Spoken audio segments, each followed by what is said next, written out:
Politique. Femmes et bonne gouvernance en Afrique. Les grandes chancelleries recommandent la promotion du mérite féminin. Les lampions se sont éteints sur la 6e édition de la conférence des grandes chancelleries d'Afrique francophone subsaharienne et de France qui s'est tenue du 21 au 24 octobre 2013 dans la capitale nigérienne. À la cérémonie de clôture présidée par le Premier ministre, M. Brigui Rafini, la conférence a fait plusieurs recommandations. Entre autres, le renforcement du pouvoir de contrôle des grandes chancelleries en matière de sélection des récipiendaires pour tenir compte non seulement des compétences techniques et professionnelles, mais aussi et surtout des qualités morales des récipiendaires dont l'Afrique a besoin de modèles pour les générations futures. En outre, la conférence recommande l'instauration de l'égalité du genre dans les structures de grandes chancelleries des pays membres, l'encouragement de la promotion du mérite féminin dans les pays membres, une plus grande visibilité de la grande chancellerie dans tous les pays membres, etc.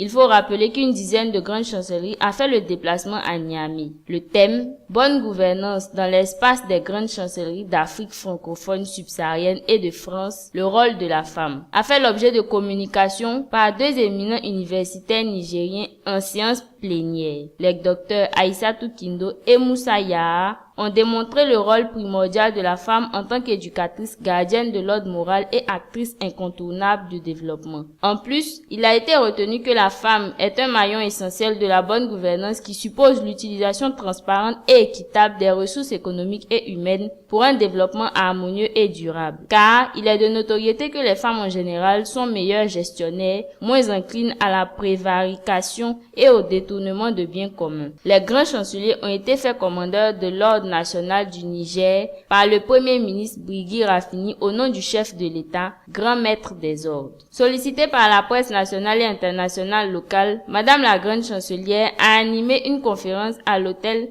Gawey pour donner son point de vue sur le thème et dire ce qui se fait en Côte d'Ivoire par rapport à l'insertion pleine et entière de la femme. D'entrée, le professeur Henriette Dagri Diabaté s'est félicité de la bonne organisation de la conférence et de l'accueil réservé aux délégations, en particulier à celle de la Côte d'Ivoire. Concernant les actions du président Ouattara en faveur des femmes, Madame Diabaté a rappelé la mise en place des fonds pour l'autonomisation financière de celles-ci, ainsi que leur nomination à de hauts postes de responsabilité.